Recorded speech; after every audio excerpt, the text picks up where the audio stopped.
Hidup pejuang kebenaran. Hidup pejuang kebenaran kawan-kawan. Hidup pejuang kebenaran kawan-kawanku. Hidup kawan-kawan. Harus kita menyampaikan bahwasanya orang yang kemudian benar-benar untuk menyampaikan kebenaran di bangsa ini adalah kawan-kawanku. Ini seharusnya tidak boleh terjadi bangsa ini kawan-kawan. Kenapa orang yang kemudian yang benar-benar harus menyampaikan bahwasanya hal yang masih terganjal di bangsa ini kemudian dia dilaporkan kawan-kawanku.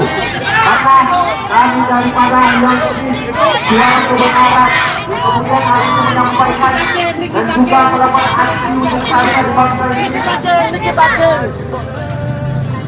Hidup di kita! Hidup di kita!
Indah Putri Manurung, Jaksa Penuntut Umum JPU, tengah jadi sorotan usai terlibat cekcok dengan Nikita Mirzani saat di ruang sidang kasus dugaan pemerasan dan tindak pidana pencucian uang (TPPU) pada Reza Gladys, Kamis 31 Juli 2025. Adapun momen adu cekcok itu terjadi saat Indah Putri Manurung meminta terdakwa Nikita Mirzani untuk memakai baju tahanan setelah sidang selesai. Berani debat hingga balik memelototi Nikita Mirzani yang mengamuk. Jejak karir jaksa Indah ternyata mentereng. Dari berbagai sumber diketahui, ia tercatat lulusan Ilmu Hukum Universitas Airlangga, Surabaya. Melanjutkan studi Magister S2 di Universitas Muslim Indonesia, Makassar. Indah sebelumnya sempat bertugas di Sumatera Selatan. Indah Putri Manurung tercatat pernah menjadi jaksa fungsional bidang intelijen pada Kejaksaan Negeri Ogan Ilir. Indah dikenal tegas dan profesional dalam menangani kasus-kasus pidana khusus. Pemerasan, nggak usah lari-lari ke produk, bukan urusan kau ya. Pemerasan dan TPPU. Jangan marah-marah. Mau ngedengarkan apa sih? Itu lagu lama kau selalu menggiring. Sogok lah, inilah itulah, nggak kena ya, nggak kena. Sudah, Allahu Akbar. Coba lo rubah dulu permainan kau itu. Kembali lagi di IO Channel.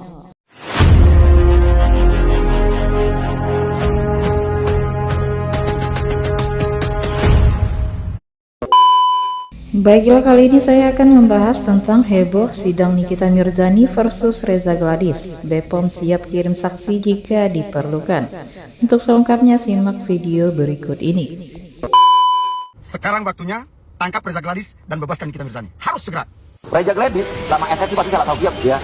Tim kira bermasalah berbahaya, gue pasti sikat. Sekarang waktunya tangkap Reza Gladys dan bebaskan Nikita Mirzani. Harus segera. Sudah jelas-jelas tidak ada pasal yang memenuhi untuk menjerat Nikita Mirzani. Tidak ada pasal. Apa yang dicemarkan? Produk apa yang dicemarkan? Siapa yang dicemarkan? Tidak ada lagi. Ya. Produk Reza Gladys jelas-jelas tidak punya BPOM. Produk yang tidak memiliki BPOM dinilai ilegal. Skincare itu termasuk salah satu produk kesehatan. Karena itu melanggar Undang-Undang Kesehatan pasal 106 dan pasal 197 dengan ancaman hukuman 15 tahun penjara, denda 1,5 miliar. Tunggu apa lagi polisinya? Segera tangkap dan bebaskan Nikita Mirzani. Beres urusan ini. Jangan ada kriminalisasi lagi. Saya tidak ingin penegak hukum ini terus menggunakan hukum untuk menjerat orang-orang yang tidak bersalah. Saya minta penegak hukum segera melakukan penangkapan terhadap Dr. Reza Gladys. Ini permintaan saya. Sebagai anggota DPR RI, saya minta ini sebagai pembelajaran. Pembelajaran orang-orang yang mempermainkan hukum. Pembelajaran orang-orang yang terus menggunakan kekuasaannya. Pelajaran orang-orang yang kaya raya menindas orang lain. Saya tidak ingin rakyat terus dipertontonkan dengan proses hukum brutal, kriminalisasi dan lain sebagainya. Sudah harus dihentikan, tidak boleh lagi. Seluruh rakyat Indonesia harus prototi di proses hukum ini. Proses hukum brutal, proses hukum abal-abal. Reza Gladys sama SSI pasti salah tahu. Ya, gue mah nggak usah inisial, sebutnya nama. Kalau mereka ternyata memang ada yang melapor terbukti, ya, skincare bermasalah, berbahaya, gue pasti sikat.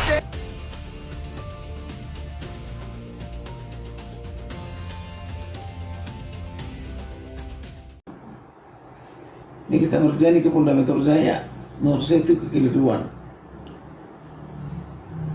Keliru kenapa? Karena apa? Ini perjanjian perdata. Ada perjanjian perdata di antara kami berdua.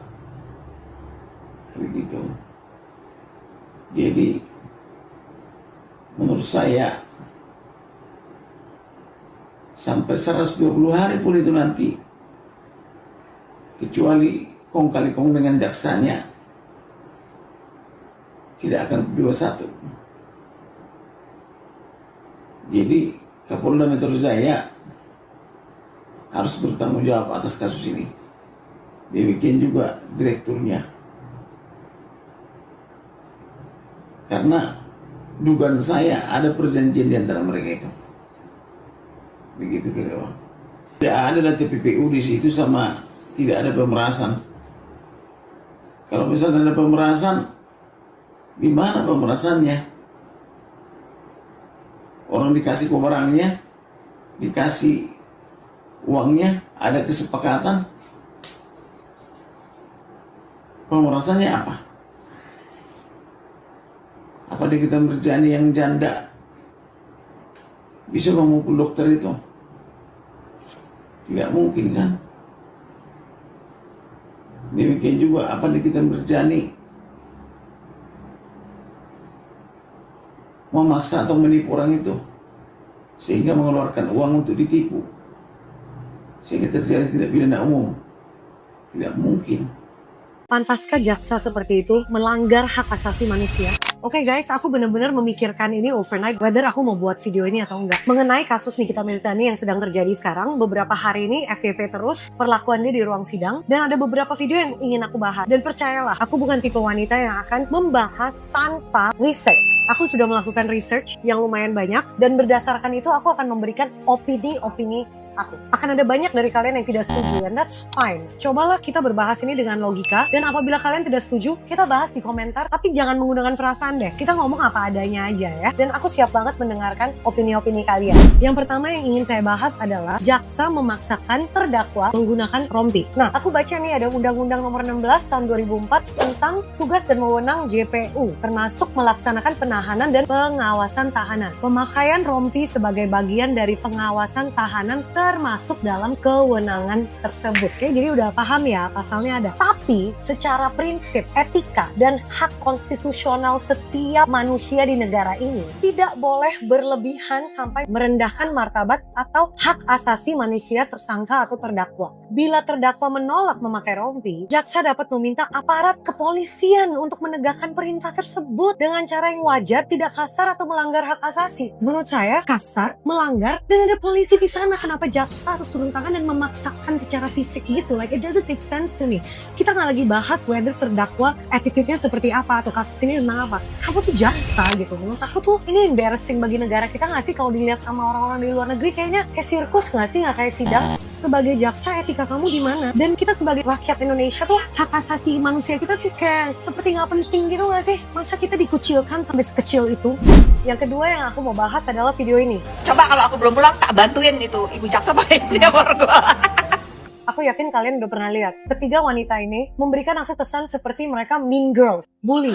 Mungkin mereka terasa dibully oleh terdakwa. Mungkin mereka rasa disakiti atau dikhianati oleh terdakwa. Oke, tapi dalam video itu kamu mengatakan kamu pernah baik sama dia. Lalu kamu lanjutkan dengan mestinya gue gak pulang, mestinya gue borgol dia, hahaha sambil makan kopi. Kalian itu wanita Indonesia yang termasuk sukses dengan platform yang luar biasa. Apa yang sedang kalian ajarkan ke anak-anak muda yang nonton kalian gitu? Kalau memang kalian merasa kalian pernah baik, kenapa kebaikan itu tidak dilanjutkan? Dia sudah menjadi terdakwa. Dia sudah ditahan selama 5 bulan. Dia sudah melalui proses persidangan dan dipisahkan dari keluarga dia. Ya kalian ikutin proses hukum aja. Ngapain kasih lihat orang bahwa kalian mingles, bangga gitu? Like, I don't get it. Social media adalah platform di mana kita dapat menginspirasi anak-anak muda dan wanita-wanita di sekitar kita. What are you doing gitu? Malu gue liatnya kalau wanita yang sukses tuh kayak gitu. Kalau kalian mau jadi mean girls and bully behind the scenes ya terserah. Buat apa harus dipamerkan online? Again, aku tegaskan ya. Aku tidak sedang membahas kasusnya. Aku sedang membahas perilaku seputar kasus ini. Video terakhir yang aku mau bahas adalah Panda.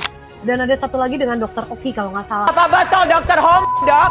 Saya bertanya aja. Kalau nggak salah dia timnya Shala Sokia ya. Ini opini aku. Kalau tim aku ada yang berani seperti itu mencerminkan aku di luar. Dan aku tidak akan menerima jerit-jerit, jatuhin orang untuk drama dan memancing emosi orang. Kamu bisa bilang bahwa, oh itu kan staff aku, bukan aku yang berbicara. Kalau aku ya, aku tidak akan membiarkan staff aku yang mencerminkan image aku berkelakuan seperti itu. Yes, kita tidak bisa kontrol mereka dan bilang, oh keep quiet, don't do this, nggak bisa. Tapi aku dengan tegas akan mengatakan di social media bahwa itu bukan aku dan aku tidak akan menerima behavior seperti itu di dalam tim aku. Because I don't think aku mau berasosiasi dengan kelakuan seperti itu. Menurut aku itu memalukan. Itu aja yang aku mau sampaikan. Mungkin aku agak emotional penyampaiannya, tapi video pertama, kedua, ketiga FYP terus, viewsnya udah juta-jutaan. Aku cuman kayak keganggu aja sih. Kalau anak-anak mudanya terinspirasi oleh wanita-wanita yang saling menjatuhkan, Indonesia tuh mau dibawa kemana? Kepala Badan Pengawas Obat dan Makanan atau BPOM RI, Prof. Taruna Ikrar, menuturkan pihaknya terus mengikuti perkembangan pengadilan, tindakan dugaan pemerasan dan tindak pidana pencucian uang dengan terdakwa Nikita Mirzani dan pelapor Reza Gladys. Prof. Taruna menuturkan proses hukum yang sedang berjalan sudah berada di luar ranah wewenang BPOM. Oleh karena itu, ia meminta semua pihak untuk menunggu hasil persidangan yang sedang berjalan. Ia memastikan pihak BPOM tidak memihak siapapun. Prof. Taruna bahkan juga siap mengirimkan saksi ahli di persidangan jika memang diperlukan. Prof. Taruna menegaskan pihaknya tanpa tebang pilih akan menindak produk kosmetik apapun yang melakukan pelanggaran. BPOM akan memberikan sanksi pada pelanggar yang sesuai dengan kewenangan mereka. Jika produk yang melanggar sudah memiliki nomor izin edar atau NIE, maka NIE dapat dicabut. Sedangkan kalau sebuah produk kosmetik tidak memiliki NIE atau memiliki NIE ilegal, maka BPOM akan memanggil pihak perusahaan. Kemudian kalau sudah terjadi pelanggaran dan produk-produk itu kalau sudah dijual, kita bisa tarik dari peredaran, tandas Prof. Taruna.